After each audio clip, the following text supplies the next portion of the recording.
My Bob's Discount Furniture.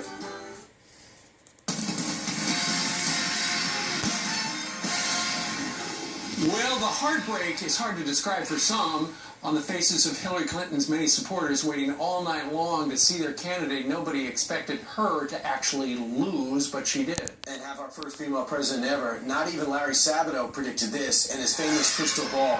Dr. Sabato, how did the wheels come off the ball? Brian, let me tell you something. First of all, that ball is shattered in 1,000 pieces. I've got to order a new one, and they only make them in China. And Steve has just offered to buy one for me, and I appreciate it. Second, I want to tell you something in all sincerity.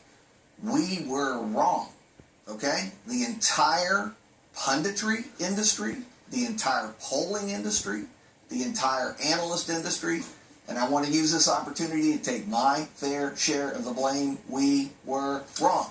And Steve just said, I want to see that egg on your face. Steve, you're totally wrong. I don't have egg on my face. I have omelet on my face. It's a whole omelet. Okay.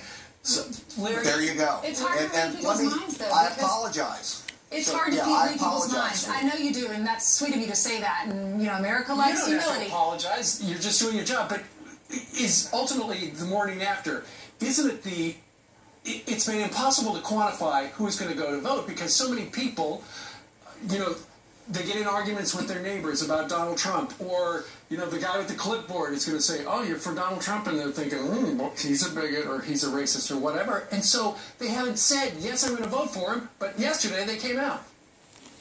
Yes, and that is the whole industry, we have a lot to learn from this. How is it that you capture people who maybe won't talk to pollsters or will fib to pollsters? You know, we talked about that shy Tory vote, shy Trump vote. Obviously, some of it was there. But you know what really got me? After hundreds of surveys, we've plugged hundreds of surveys into our system, and over 90% were wrong, and they managed to miss almost entirely this tremendous turnout in rural America.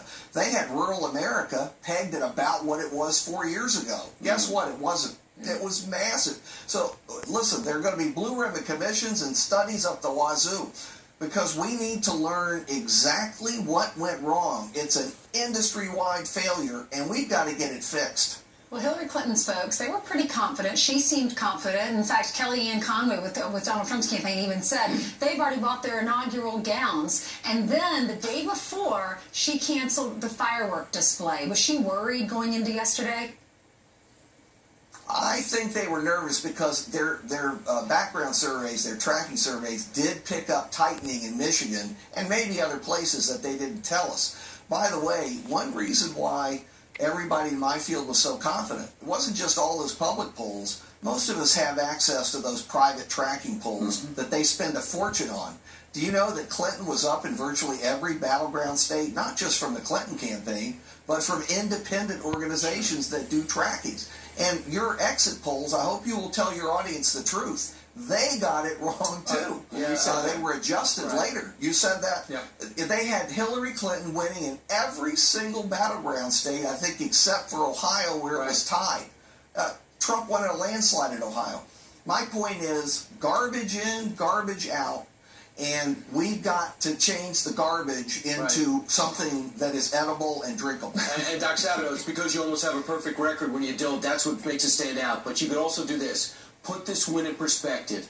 Without hyperbole, tell me what this is in terms of American history. There's nothing like it. There's literally nothing like it. Last night I was saying, well, maybe we ought to think about Dewey versus Truman, or Dewey defeats Truman again in 1948, but that doesn't do it. Truman was an incumbent president. There is no precedent for what's happened. This is a spectacular event that we will be studying for the rest of our lives. So, to your class, your incoming class, the next one, how do you depict it? What's the headline from this election?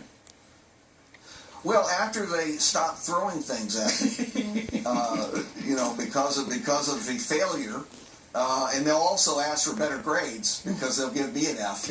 I'll try to explain it. Number one, a third consecutive term for a party is really tough to get, and we just proved it again. Well, look, Donald Trump tapped into something that Hillary Clinton obviously was unable to in any respect. Millennial turnout was down. African American turnout was down. There are so many things we're going to have to study. Dr. Larry Sabato, we'll talk to you again soon. Thanks so much. Great job through the election season. Thanks for joining us today. Thank you. Thank you, guys. Appreciate it. Hillary Clinton will address the press at 9:30. Meanwhile, straight ahead, move to 10:30. Excuse me. Okay. We got some email and tweet from you about the election, and it's coming up next.